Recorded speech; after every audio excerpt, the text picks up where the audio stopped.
What's up, guys? I'm Joe. Welcome to a new series type thing I'm going to be trying. I want to talk about, underrated albums. Albums that are often overlooked by fans or critics or anything like that. Albums you see pop up a lot on the bottom or, more towards the bottom of people's ranked lists, stuff like that. But also albums that I personally really love. I either think they're one of my favorites that the band has ever done, or just that it has a lot going for it that gets overlooked quite a lot. So yeah, here we go. First one. Hope you enjoy.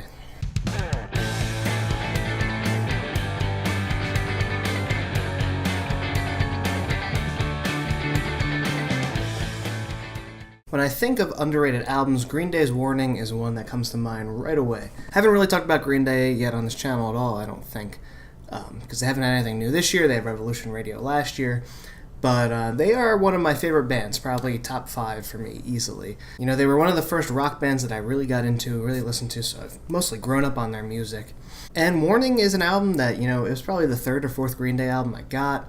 And it's always been, up top for me. It's just second to American Idiot as far as, if I were to rank them. Yep, Dookie fans, whatever, I don't care. As I grew older in the age of the internet and stuff like that, I was kind of surprised to see that fans don't really care for Warning. It's often considered to be a big disappointment for them, coming at a part of their career where they were, on the downside of their popularity for a little bit.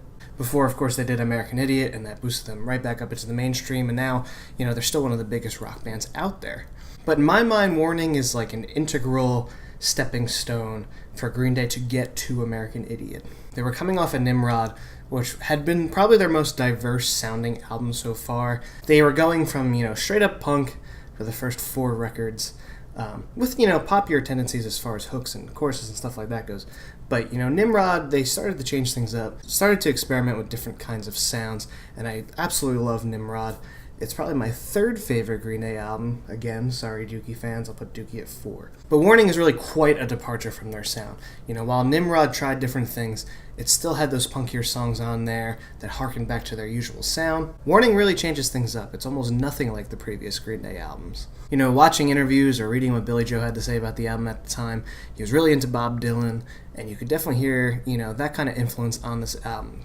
Dylan, the Beatles, the Kinks, that kind of, 60s rock kind of vibe, 60s like pop rock almost as far as the Beatles go. More acoustic guitars, even if the guitars aren't acoustic, if they're electric, they're lighter, they're twangy, or they have like a different kind of sound to them than Green Day normally had up until this point. What I also like about this album is something Billy Joe noted about it as well. There's a lot more focus on the rhythm section here, which Mike Dirnt on bass and Trey Cool on drums are a phenomenal rhythm section to have. Billy with his guitar is almost very deferential to them throughout this album. There's a lot of groove on here, which you weren't really used to with Green Day.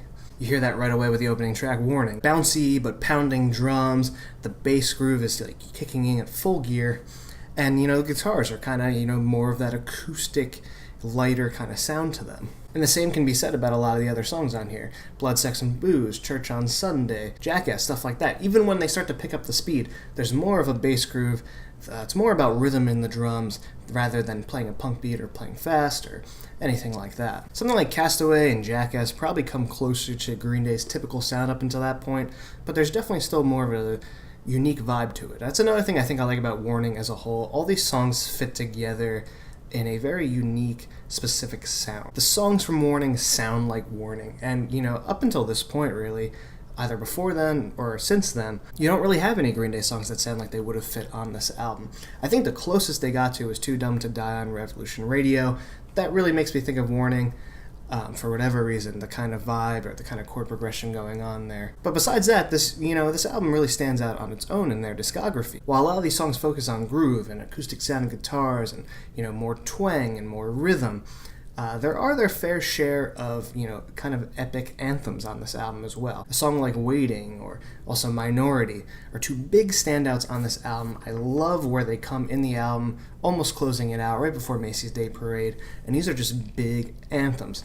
Obviously Minority has not left the band's set list, since this album came out, and even Waiting has been, sprinkled throughout a little bit more recently. But both of these songs really have a grand quality to it, and I think the lyrics are a part of that as well. What I like particularly about the lyrics on this album They kind of lend themselves to the idea I was saying before, where this is kind of a stepping stone to American Idiot. What you hear more on this album is Billie Joe taking on a persona, or, thinking more outwardly, or telling a story, things he hadn't really done up until that point. A lot of the songs that Green Day had done before, while they're not bad by any means, I love all their albums up until that point. They were more about, being an outcast, but, kind of more complainy, more personal, things like that.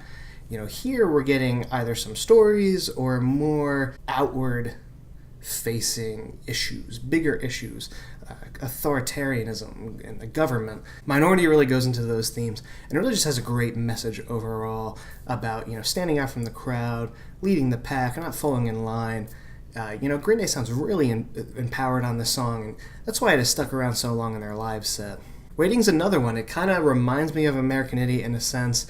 It could fit around the Are We the Waiting area of the album. The lyrics are, hopeful in a way. It brings about this vibe that, you're on the cusp of greatness. You've been waiting so long for that change in your life to happen, or to get to that point you've been striving for. It has this grandiose feel of, just like I said, being on the cusp of greatness. And that's a really empowering song, and there's a lot of great moments in the song. That wake-up section with the guitar chords just ringing out, the drums pounding. It just makes for a very energetic track. A song like Misery stands out here as well, just because it's very weird for them. It's got this folky, polka kind of bounce to it. But I think what's very interesting about it, again, is the lyrics. You're hearing multiple different stories about, people's lives just spiraling out of control or ending in a miserable state. I think what you could really take away from the song is, Billie Joe getting used to telling a story. That's what comes full force in American Idiot, 21st Century Breakdown. So I think without these little stepping stones here, you wouldn't necessarily have gotten those kind of albums from them. Blood, Sex, and Booze, another huge standout for me. Probably one of my favorite Green Day songs overall. I just like the groove, I like the bounce to it, that acoustic kind of sound.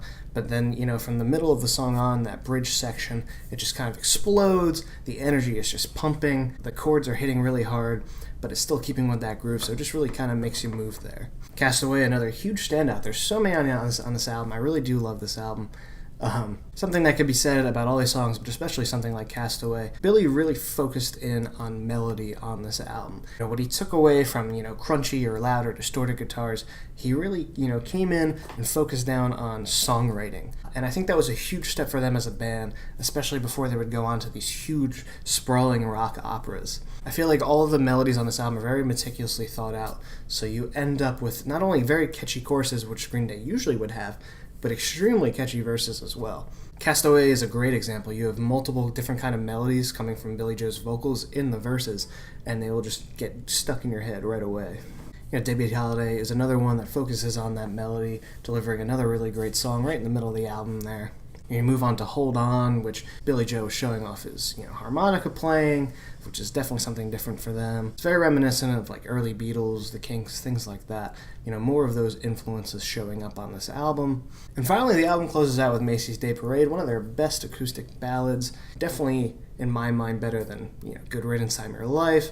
Not nearly as overplayed, obviously, because this album is underrated. But yeah, the album ends on a very solemn note with that song, but nonetheless a really great song. Dealing with, bigger themes with the lyrics once again. Talking about life and what it all means and mortality and things like that. So overall, just, one of my favorite records of all time. It's my second favorite Green Day album, only second to American Idiot. There's a lot of nostalgia that plays into this. I grew up listening to this record. Me and my friends would play it all the time in the car whenever we got in, pretty much. So there's definitely a lot of nostalgia there. But I mean, this is a highly opinionated type thing. If I'm going to be talking about albums that I feel are very overlooked but are personally my favorites. So yeah, once again, just to kind of sum it up, you have Green Day focusing on groove, bass, and the drums. You have Billie Joe toning down the distortion of guitars. They're either more acoustic or twangy and clean sounding, but nonetheless delivering very catchy songs. There's some anthems on here, there's some groovy ones, there's some acoustic ballads on here that just work incredibly well overall. I think it's a very good, concise album that has a unique sound to it. Every song on here specifically belongs to the album Warning, and I think that's pretty cool to have in a discography. So if you guys like this video, let me know. I could definitely do more of these. I would like to. Like I said, I have a whole laundry list of albums that could totally fit into this qualification of underrated to me. Let me know what you think of Warning in the comments, and maybe if this isn't an album that you've listened to very much, give it another spin with what I've said. Keep that in mind and see how you like it. And if there's any albums that you think are very underrated, please let me know. Maybe I agree with you on that, and I could do a video on it. So thanks for watching, guys. Don't forget to subscribe, and I'll see you next time.